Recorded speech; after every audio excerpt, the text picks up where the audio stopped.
Welcome back to the Football Dynasty Maniacs. How are we all doing today? Christmas Eve. Ooh, gotta love it. Holiday spirits, great football. I hope everybody's having a wonderful day. I know I am. I mean, family's been, wow, I'll tell you what, whew, we've been busy. Been a lot of stuff going on. It's just going to be me tonight, but Austin has something else to take care of that's a little bit more important in the show, so that's completely understandable. We did get his picks, so we'll be able to go over that and kind of discuss that a little bit. And told him to chime in if he disagreed with anything. So that's definitely going to be some fun times here. So I'm going to tell you right now, I definitely enjoyed last weekend's football all the way up to Monday night. It's just wow. And I'm on the redraft. I made it to the final, so I'm competing for first place in one of the leagues. Excited. I got knocked out in one of the dynasty leagues. I am in competing for third place, and in the other league, I also got knocked out. So I only have one league going where I'm in the championship out of three. That's, I guess, not too bad. There's a couple leagues I didn't even make it, so shouldn't really be complaining, right? I'll tell you a lot of things that people can't predict is the injuries because you can't predict injuries, and injuries have been great this year. I mean, overwhelming in fantasy. I mean, left and right. It's hard to predict who's going to go in and who's going to go out. And this week has been crazy. I'll tell you that right now because a lot of people are fighting for a certain position in the playoffs, want that home seed or whatever. I sometimes wonder if some teams are just competing to be the last so they could be the first overall pick in the draft. But I'm not saying that's happening either. Mouth gonna go a little dry, so I need to get some coffee off in there. All right, let's see here. The highest scorer this week. I usually ask this question every week. Who is the highest scorer for week 16? The highest scorer for week 16 was Jonathan Taylor. This time he did not drop the ball before the end zone. Made sure he held on to it and took it all the way over the threshold. Right behind him is our favorite rookie of the year, and that is Jayden Daniels. He's hammering it away, scoring a total of 36 points. That's wow. And then you got Justin Jefferson, and the number fourth guy was a defensive player. Oh, no, take that back. It was a running back, Carolina, Hubbard. Then Dave A-Chain, number 5. And then Brian Thompson, Allen, and Brian Branch finally back for Detroit. He is 1, 2, 3, 4, 5, 6, 7, 8. He is the top defensive scorer this week. So, this is PPR. So that if you guys play IDP league, that's why we include the defensive players to cover the IDP league. Can't leave them guys out. Love the defense. So that's who was the highest scorer for week 16. Looking at overall scoring, we all know who's leading the pack. It's Lamar. So the number one person leading the pack is Lamar Jackson. The second person here is Josh Allen, quarterback, and then Jamar Chase. Fourth is Barkley. So your top 25 starts with Lamar Jackson, ending with James Conner. Our normal top 10, I'll read through them real quick. So Barkley was 4, Joe Burrow was 5, Jayden Daniels still staying in 6. Baker Mayfield, he has remained only one time during the whole season did he drop out of the top 10. And that goes also for Josh Allen. Lamar Jackson, Jamar Chase, Barkley were never all in the top 10 throughout the whole. Well, Barkley was. I take that back. Barkley's been there for the whole season. Then after Baker Mayfield, you got Jalen Hurts, number 8, Jared Goff, number 9, and Justin Jefferson finishing out the top 10. And the guy that's crawling in right behind him is Jamar Gibbs with Sam Arnold. And let's not forget number 13, Bijan.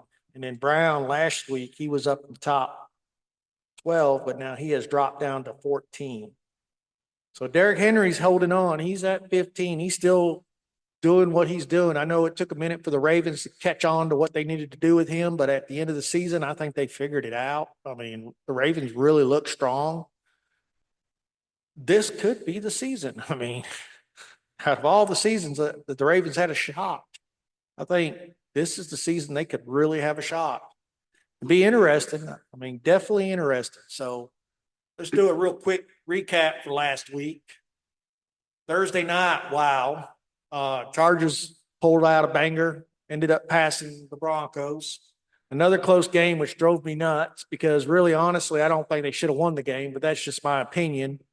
And that's my bias too. So I don't think the Kansas City Chiefs should have beat Texas, but that's how it happened. And then, hands down, the Ravens own Pittsburgh. There was no doubt about it that day. They took it all the way. And then the Bengals overcame the Browns. The Commanders surprised me. They ended up winning 36-33. I really thought the game was over. I thought Eagles could probably hold them off. And fourth quarter was a whole different story. I mean, 22 unanswered points. Well, not 22 unanswered points, 22 points. And I mean, they just took over the game. Falcons, bottom line, there you go. Falcons. I mean, what does the Giants have right now? I mean, they're playing with whatever they can play with. I mean, Locke was hurt. DeVito. They're just back and forth. Well, Locke was back in this game. I apologize. Locke was back on this game, but quarterback room, oh my God. Struggles.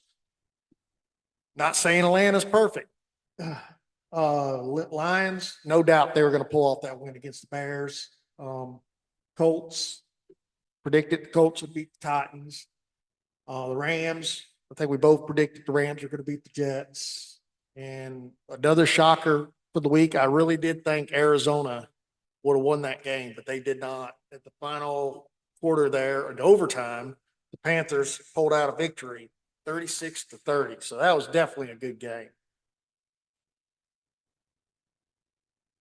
Then the Vikings and the Seahawks, they went at it. I honestly thought the Seahawks had a shot, but they didn't. Vikings won. I had no doubt the Bills were going to win. I didn't think it would be that close of a game, but it was definitely a game, 24-21. And the Raiders ended up slipping past the Jaguars. And I really thought the Jaguars had a better quarterback room for this game. I was not leaning on the Raiders too often. They're playing with a backup. Trevor Lawrence ain't back. Mac Jones led the bunch. Aiden O'Connell for the Raiders. Brian Thompson Jr., he was probably the highlight of Jacksonville, and Tank Bigsby. And then there was the Dolphins and the 49ers. The Dolphins ended up pulling out a victory. And another shocker this week, I did not see coming. Another banger. Cowboys versus the Buccaneers, 26-24. Wow. And then you got Packers.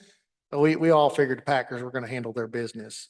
So going back to top scorer, I wanted to point out something. The highest scoring defense player ranked at 24. And that was Zach Baun for Philadelphia. That's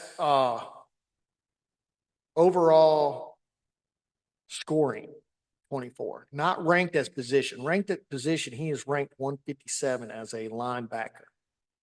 And you say, well, why is he the 24th top highest scorer in defense? But he's only ranked 157. That's because his previous seasons he's been a backup. And this season he has blown up, went to the Eagles, and done his job. I mean, when he played at the Saints, he was a backup. When he got to the Eagles, he was technically a backup. Player got injured, he got to step in, and here we are. That goes for a lot of players. I mean, we really did not see Bo Nix being in the top 17 for scoring. He was ranked 19, so we ranked him high enough as a player overall ranking for a quarterback. They ranked him 19 out of what? There's more than 32 quarterbacks. Each have a backup, but that's pretty good. 19 out of just 32 teams. That's pretty good ranking. Sam Arnold was really kind of like, no one thought he would pull anything off. He was ranked 30 out of the quarterbacks, and he is 12 overall scoring. Everybody was ranked Bajan as number one. He ended up scoring a total of 13. I think moving forward in the future years, he's still going to be around number one, number five, in that range, 1 through 5. And the reason why I say that is when you do an overall ranking, you're doing it by consecutive years. You're not doing it just by the 1 year out. It's what you're going to project. I believe Zach Baun, since he scored so high this year. Now he's got a starting job. If they give him a starting job next year, he's not going to be ranked 157. A lot of the experts will move him up the rankings. He might not rank that high. He might be 90 or 80, but he's going to move up in the rankings. The reason why you always see Jamar Chase and Justin Jefferson up in the top one or two for the wide receiver, just the fact of who they are. I mean, every year they're in the top 10, top 20. I mean, you can't, or in the top five. Every year they're finishing. So, yes, you're going to rank them high, even though they only finished respectfully 3 and 10. That's pretty good. Overall ranking for Brown, he was what, 4? But this season he's going to finish 14. He's not going to drop far. I mean, he's still, I would rather have him on my team than someone I mentioned later on. So just kind of looking through here, I got quite a few different players ranked all through their different scoring. TJ Watt, he's ranked number 3 as a linebacker, DL, and 21 as a linebacker. And the reason why he got him 2 spots in IDP, a lot of these players play both spots, DL, or you can line them up as a linebacker or DL, even though in the NFL they might just play the linebacker majority, occasionally drop over to the DL. IDP is still kind of new. You got 3 positions. You got DL, DB, LB. So sometimes you got some of them cross functions, so you get 2 ratings out of them. Overall player rank for scoring this year is 64, which is pretty good for a defensive player.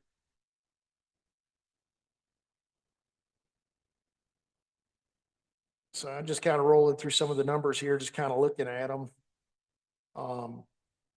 Zach Charbonnet coming out, being ranked over 29. He ended up placing, scoring overall. When I say overall, I'm talking offense, defense, everything. He ended up ranking 116. He was probably about in a rookie draft. He was probably first round in most people's picks. I didn't see him going second. Everybody was kind of high up on him. J.K. Dobbins, even though he went on IR, he's still going to finish respectfully, probably in the top. Well, looks like he's that 119. He's ranked 45. And in all honesty, he's probably ranked higher than that, in my opinion. I think the reason why it ends up hurting him every year is injuries, just like what happened. He got hurt again. Marvin Harris was your highest touted wide receiver, and he ended up finishing 123rd. And he was overall ranked 6. I believe Malik Neighbors. That's a good question. So Malik Neighbors finished a little bit higher. He was ranked 5th. He ended up ranking 43 in scoring. So he was probably your highest scorer coming out. And then right behind him, dropped down a little bit, you had Marvin Harris. And then below that, you had a Rome Tuesday. He was like at 170 something. So let's see here. 119. There's Garrett. Marvin Harris was 123. He was ranked 6. And Aroma Tuesday was on down here about 170. And that ain't Roma Tuesday's fault. That probably more of the quarterback room right there, the one that went overall, Caleb Williams, first round. He's not had the greatest season. So, I mean, sometimes you got to blame that on the quarterback and the team itself. The player can only do so much.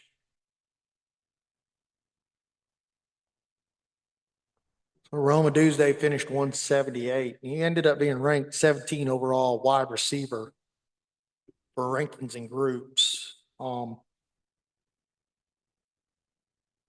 That's pretty impressive. I mean, for his first season and dealing with the situation he had to deal with, he averaged about 8.7 games a point. But if you take out the games he was injured and the games he didn't participate in, he could probably have a little bit better average than that.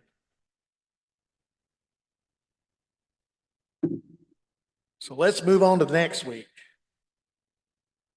All right, let's get into the picks here. So even though I don't have Austin, we still got what he picked. So let's talk about our picks this week. So going into tomorrow, remember, guys, there is no bye weeks. Everybody's playing. Some people might sit out for injuries. I know some of you guys are in the championship. Some of you guys and maybe not made it all the way there, but you're still playing through the year. And in some leagues are still playing for to go to the championship. So it just depends on how your leagues are set up. A standard league, you'll be in championship week right now. There's a few leagues I found out that are out there that don't set up like that. And that's fine. It's whatever your prerogative is and how you want to set your league up. That matters to you, not us. So we'll still report out what's going on after this week, even though we're going to more focus on rankings after this, because most leagues that me and Austin are in pretty much end this week. But fantasy doesn't end because we do have some like elimination leagues and in your best ball leagues, they're still going. So they do matter all the way till the end. A little different on the best ball. And maybe next year we'll try to catch a little bit more of the best ball, how that works. Do have a lot of best ball leagues that I'm actually doing really well in. Some of them actually have 4 of them. I'm right at first place. And then I have one that I'm like within the top 4, but any given week could flip me up. And hopefully it does because you got to finish top 3 to get paid. So I want to get paid. So there you go. But the other ones I'm excited about now, I do a lot of best ball. I have a lot of best ball leagues. So there's a lot of them I didn't even come close. So don't think that I'm that lucky that I got that many teams at the top and I'm doing that great. Wow. It's like I have 12 fantasy teams and I only have one made it all the way to the championship. And the funny thing is, you put them all aligned and they almost look the same. Just a little bit, 1 or 2 players different. And that's between the redraft and the dynasty. But going up to championship week, I almost made it into 3 championship games. But at the end of the day, it was just 1. So there you go. I didn't know if Austin made it into any championships. I'd have to go back and look. I believe he did in 1 or 2. I'm not sure, but either way, looking back at this, we're going to go with the first game tomorrow. All right. So remember, the games start tomorrow, Wednesday. First game we're going to talk about is the Chiefs and the Steelers. Now, I know we all get into Taylor Swift and the Patrick Mahomes drama and how the NFL is giving it all to them, and I'm trying to believe it.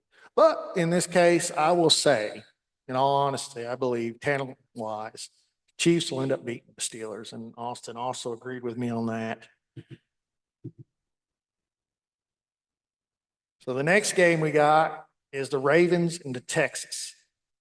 Boy, no, you know me and Austin ain't always going to agree.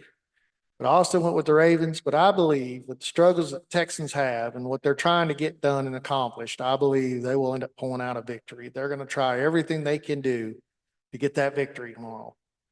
And I believe they're going to be able to pull it off. The next game we both agree on, and it's kind of hard. It's a given to us. Seahawks against the Bears. I don't see any other outcome. Do you? I mean, I'm not trying to be sarcastic. The Bears. Sorry, guys. I just don't see it. The next game for pickem. No, we are now Chargers against Patriots on the 28th. We're both choose the Chargers. Don't see the Patriots doing anything. And then you got the Broncos over the Bengals. I disagree. I think Broncos are on a they're doing what they can do and they're striving to be the best they are. I don't see them pulling back any. And I know the Bengals are hot off and on, and I know Jamar Chase and Burrow, yeah, they're lighting it up, but I think Broncos are going to pull it off. Going into the next game, Cardinals against the Rams. I don't see anything the Cardinals could bring to the table. I think the Rams are going to handle their business that day. Moving on to December the 29th, Sunday. I see we both agree on the Colts beating the Giants. I mean, it's the Giants.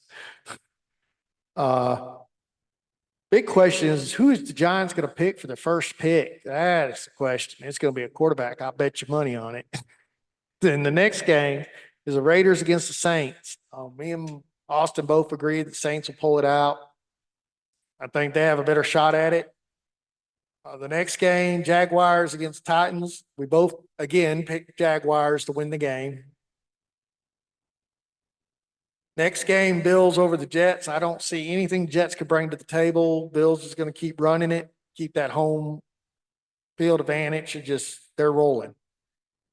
We both agree on the Eagles against the Cowboys, which I was kind of stunned by that when I seen his picks. I just did not see him picking the Eagles, but yeah, he's picking what he thinks is actually going to win, and that's probably who's going to win the game. Buccaneers over the Panthers. We both agree the Buccaneers will win that. Next game is the Dolphins and the Browns. We both picked the Dolphins. We're agreeing too much, Austin. I know it's Christmas time, but we got to start dividing here. And here we come. We divide. I picked Packers over the Vikings. He got the Vikings. I think it's going to be a good shootout. Either way we go, it's going to be a good game. Next game is the Falcons and the Commanders. I again disagree. He picked the Commanders. I went with the Falcons. I completely understand that. Then you have the Lions and the 49ers, and we both agree the Lions will win. I almost said the 49ers. I don't know what I just got hit in the head with. Jesus. Ooh, I better slow down. Nothing against you guys, but I just don't see it happening this year. And it seems like I'm kind of going through the show quick. A little different when you're just hanging out by yourself. But we definitely wanted to get out our fantasy outtakes and who's going to win and who's going to lose this week. Like I said, Austin had some personal things he had to take care of, which is a blessing, not a bad thing. Definitely excited for his family. And basically, I'm just going to cover our picks and our thoughts. I will stay at bay a little bit about the college, which is our next subject. I will try my best not to over jump them bounds. But let me say one thing clear. I mean, let's just be honest. The playoffs, everybody says 12 best teams, 12 best teams. Okay. NFL, you have divisions. And the people that win the divisions make it to the playoffs. And guess what? They're not always the best teams. Some of them are. Because that's why they got there. Some divisions are weaker than other divisions. Well, college at the bigger stage has never really had an official playoff like the other college football groups and the high school teams and things like that. They have always anointed the teams to play for the championship. Or I vote that as the best team overall. All these other teams who, no matter what your record are, undefeated or not, there's times that a non-Power 5 team went undefeated for like 2 years straight, was ignored, or 1 year straight, was ignored. And there's also been Power 5 teams in the same way. So, the Power 4, whatever you want to call it nowadays. I love the ideal, and I just think it's great that they finally expanded the playoffs to 12 teams. And why? Because now everybody has an opportunity to prove themselves on the field, no matter if they're better or if they're worse. You have the way the committee did it was to make sure the conference champions were mattered to a point, and it's more seeding, not so much as that we know they're going to probably get in because they're ranked usually if you're a conference champion, no matter where you're at, especially in a Power 4 nowadays, conference versus Power 5. I know the world is changing every day we wake up. No, they're not going to match up. Quit whining. Really. I mean, you guys out there, and there's not everybody's whining. I mean, there's a lot of people that agree with what I'm saying. Even in the Super Bowl, we see blowouts. I still love this weekend of football. I still had a blast, and I watched every game to the last minute because it was intense enough to say, wow, this is awesome that we're doing this. In my opinion, we need to add another round. So we get some of these guys that complain, oh, my team should have made it. My team should not. And, honestly, we would never know because you could go back in history and there's teams that have won it. I'll tell you that the first year of the 4-game playoff, the BCS did not have Ohio State as the number 2 team to compete for the championship. Okay. But because they made the playoffs, they ran the table. No one, and I remember listening to it because I'm an Ohio State fan. I heard it, seen it. No one had any faith in our team. Didn't think we'd even stand a chance against Alabama. I think a lot of people figured that this last weekend, which made me chuckle because yes, we lost 2 games. Yes, we lost to Michigan. Yes, we lost to Oregon. They were both tight games. Our defense did their jobs. Some argue saying our defense didn't really do our job against Oregon. I kind of wonder that too because 30 points, but it was like it was a throw fest that day. But the Michigan game, our defense was there. No complaints. The offense struggled. I mean, it's one of them games. It's like I always learned, always heard in football. It used to be like any given Saturday or even given Sunday, you get beat. But now it's any given day that you're on the field, you could be beat. No matter how good you are, you could be undefeated and you could be beat. No, I don't ever want to see it revert back to, oh, I say these are the 2 best teams and everybody else is excluded. I hope that no one ever goes back to that way. And I don't think we'll ever see that again. Thank the football gods for that. I mean, really, why? I mean, let them play it out on the field. Let them do it on the field. At the end of the day, we'll get our champion. And these weekend games, I know what we predicted was pretty much correct, except for the last game. We both kind of leaned for Indiana over Notre Dame. Notre Dame just they didn't hold up. They just laid into it. Good for them. Moving forward, I think of Notre Dame as a different team. I think what they're going through now is different. So there's a good chance I have a different hype on Notre Dame than I did in the beginning. But let me not let too much out of the bag as we move on going forward. So let's get with the picks. And then when we get to our picks, we'll talk about we'll get closer to the end. We'll break it down on who we picked winning the next round of playoffs. You got 4 games of playoff games. One of them's played on the 31st and the other on the 1st. At the end of the day, I don't think it's going to be who everybody thinks it's going to be at the championship. There's a lot of contenders right now. Oregon can run for it. Ohio State can run for it. Who knows? Notre Dame could run for it. You can't tell me they're not going to go toe to toe with Georgia. And maybe I'm wrong. Georgia might blow them out. We'll never know until we see the game. It's whoever shows up that day, who's willing to play and who has their mind focused. And we'll see. We'll see. It's coming. So I'm excited this weekend. This coming weekend. Today's Tuesday. Tomorrow's Wednesday. On the fantasy side, I wish everybody the best of luck on their championship game this week. And I hope my team takes it all in that one league. I'm excited. Definitely going to be watching the scores. But let's move on to our picks for the college.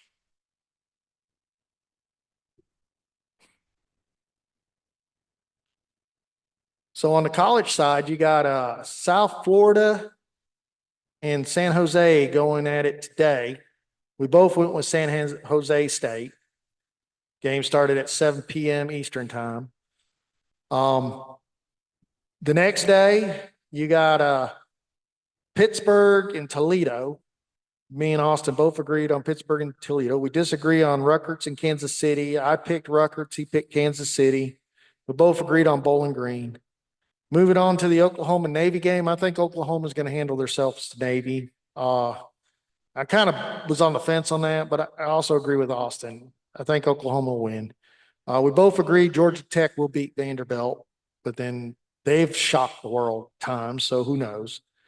We disagreed on Texas Tech and Arkansas. I believe Arkansas will beat Texas Tech. He picked Texas Tech. We both agreed Syracuse would win against Washington State, and we were both on the Texas A&M bandwagon. So moving out of December 27th into December 28th, the next day, because bowl games are just nonstop through the Christmas week. That's holiday week or Christmas week. I'm gonna say Christmas. I love Christmas. There you go. We both picked North Carolina against UConn. We both picked Nebraska against Boston College. We both agreed TCU will beat Louisiana. We did disagree on the Miami, Iowa State. I think Iowa State's going to bring a surprise to Miami. The Colorado State, we both agreed Colorado State over Miami, Ohio. We both agreed North Carolina State over East Carolina. I was kind of shocked East Carolina lost a while back. Just one of them games. But moving on, we both did not agree on the BYU and the Colorado game. I do not think Colorado's going to win that game. I believe BYU will win it. And we both agreed Army will beat Louisiana Tech. And I just believe Missouri is going to show up stronger than Iowa, and they're going to take the bowl game on the 30th. Now we're going to break it down to individual games because this gets interesting. So moving on to the Alabama and Michigan game. Yes, Michigan beat Ohio State. Yeah, it was a tough game. It's a rivalry game. It is what it is. I honestly believe Alabama might end up winning against Michigan. Either way, I think it's going to be a close game. It really depends on who shows up at the game. I think everybody's claiming to come. Moving on to the next one. We disagree on the Louisville and Washington game. Austin picked Louisville. I picked Washington. And this is on New Year's Eve, guys. The next game, South Carolina, we don't agree. He picked South Carolina. I believe Illinois is a lot tougher than you guys believe. I've got a pretty strong defense. I think they're going to hold their own. We both agreed on the LSU Baylor game. We both picked LSU. And then the first playoff game is that night, 6:30, the Fiesta Bowl. Penn State against Boise State. They had a great run. The only game they lost this year is to Oregon. Boise State, not Penn State. Penn State lost to Ohio State. And, they did lose to Oregon too in the Big Ten championship. Boy, I got to get my stuff right. I do believe Penn State will end up winning that and advancing, and so does Austin. We both agreed on that. The next game is going to be an interesting game. Texas at Arizona State. I struggle. I do like to root on the underdogs. But I just sat back and I thought about it, and I have watched Arizona play. And I honestly believe that Texas will end up advancing with Austin. He agreed with me, and they'll end up winning that game. This is on New Year's Day. First game played that day. The second game will be around 4 o'clock. That'll be Ohio State against Oregon. We don't agree on that one. He picked Oregon. I picked Ohio State. I believe Ohio State will not lose this one. I believe they'll come out on all cylinders firing. They have a pretty good record in the Rose Bowl against Oregon. Overall record, they have a pretty good record against Oregon. And I think at the end of the day, they had a slip up in the season, lost to them. I do not think they're going to lose to them twice. That's my opinion. Austin believes they will. The next team is I done flipped the button, so we've seen it. The next team is Georgia and Notre Dame. We both didn't agree on that. He believes that Georgia will beat Notre Dame. I believe Notre Dame could actually beat Georgia. They handled their own with Texas A&M. Yes, they lost to Northern Illinois. Georgia's had some sloppy wins all season, and I mean very sloppy wins. Even against the last game of the season when they played Georgia Tech, it was like Georgia Tech had a really good chance. I mean, it was in that overtime of 2 points that ended up deciding. They almost matched the record on how many times they had to do the 2-point conversion. That was not expected by any means. They handled their own in the championship. But I look at Texas as very lucky for their season. Just like I think Indiana had a very lucky season. I think if their season even had two of them teams in their regular season, normal schedule, like if they had Ohio State, a Penn State, or Ohio State and Oregon, I don't think we would have ever even been talking about Indiana. The fact is, they got that cupcake walk.